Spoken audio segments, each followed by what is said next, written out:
Hello everyone, welcome back to the channel. In this video, we'll be looking at the logic for printing this pattern.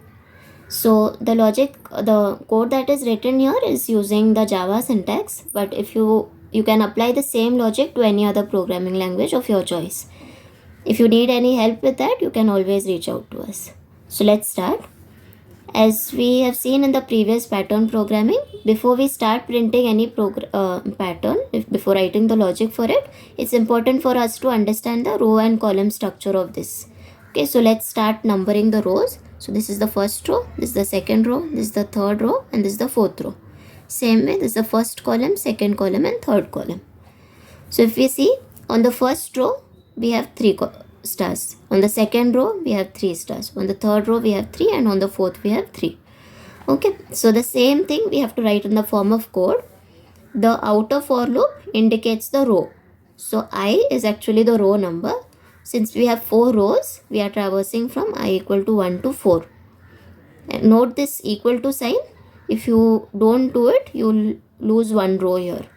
So you have to add the equal to sign to ensure that it goes from 1 up to 4. Now if we look at the inner for loop, it's using the iterating variable j and it's going from 1 to 3. Why we have marked this as constant values 1 to 3 is because throughout this pattern there are 3 columns and there are 3 stars printed on each row. So that value is a constant, it won't change depending on the row number.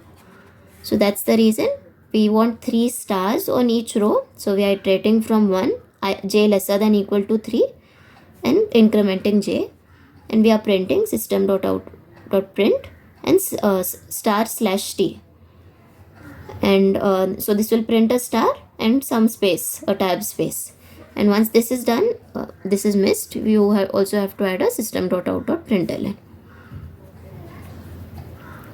So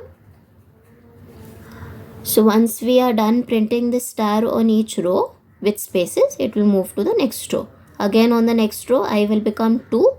J will still go from 1 to 3. It will print 3 stars and so on. And eventually the last iteration of the outer for loop will be for I equal to 4.